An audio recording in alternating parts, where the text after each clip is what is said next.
Om Swastiastu pemirsa Bali TV, kembali saya Dewi Neri menjumpai Anda dalam Bisnis Bali News, masih seputar bisnis di tengah pandemi. Jadi optimisme pembisnis baru, membuka bisnis baru di tengah pandemi. Ini hal yang luar biasa. Saat ini saya bersama dengan owner dari Larzo Pork Ribs, Ibu Nimade Amrita Atwaita. Mari kita sapa. Om Swastiastu Ibu. Swastiastu.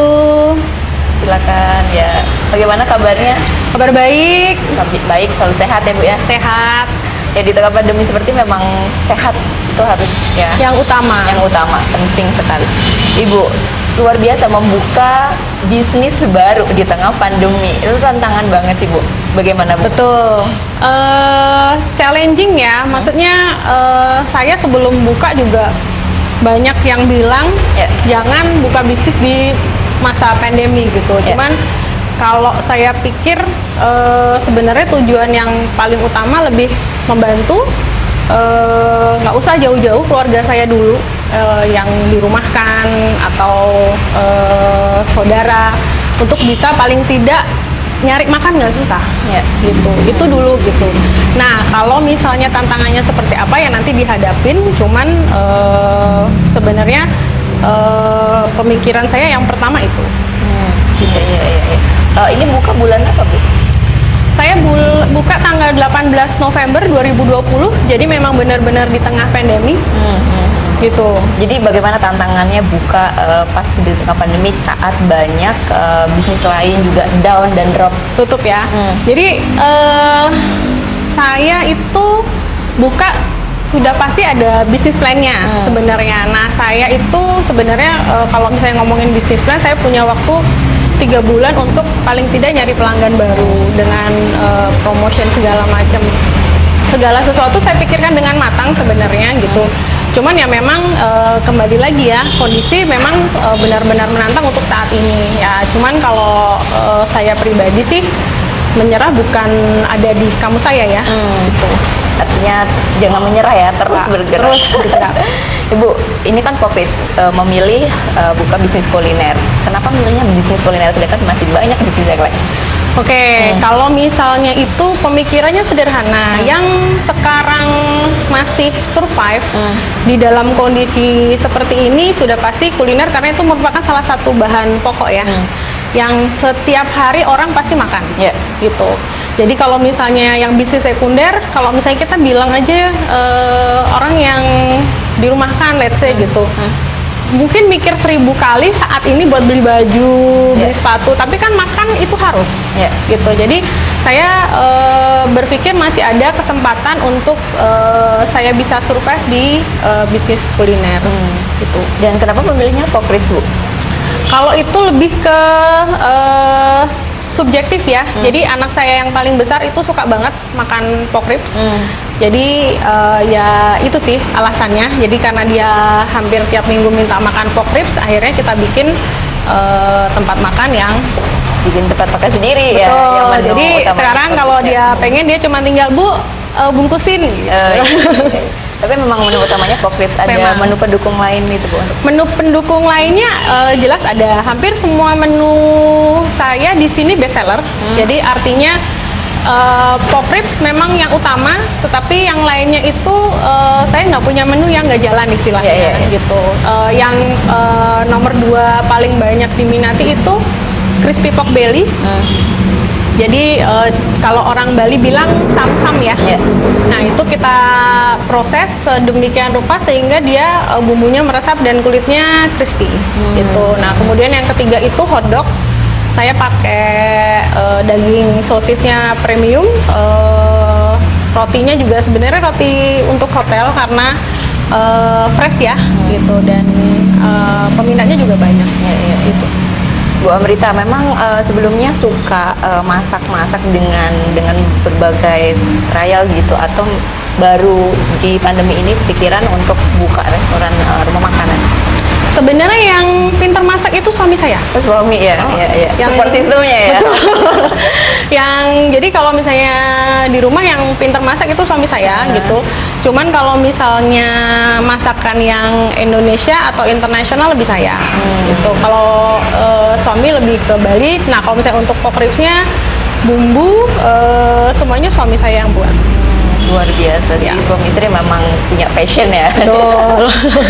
Bu, infonya saat ini harga babi naik ya, sedangkan menu utamanya babi ya. Gimana Bu menyikapi itu Bu?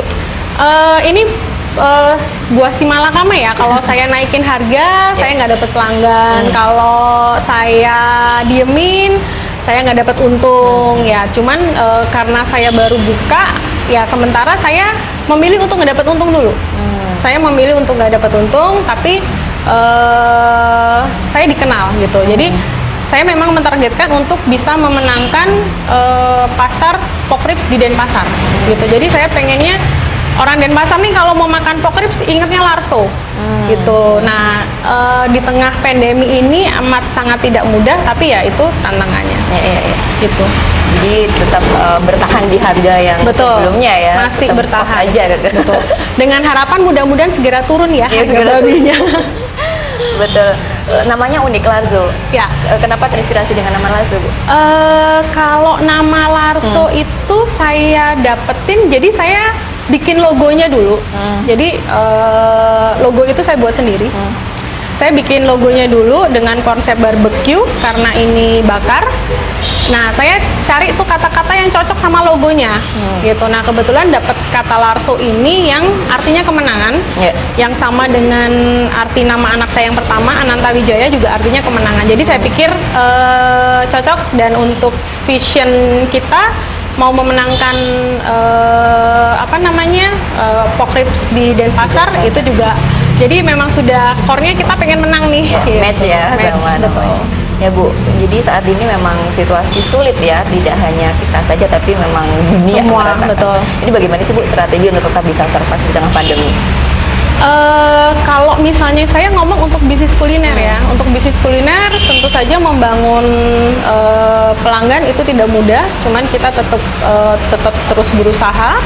Kemudian strategi marketing, mau nggak mau sekarang dunia sudah digitalisasi, tapi kita juga tidak mengesampingkan word of mouth ya. Jadi testimoni dari pelanggan, nanti mereka ngasih tahu temennya, saudaranya, itu juga tetap penting.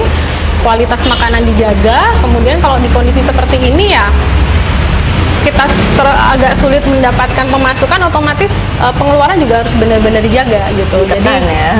Harus balance gitu. Kita menekan bukan berarti nggak ngapa-ngapain ya, cuman memang harus segala sesuatu diperhitungkan dengan matang.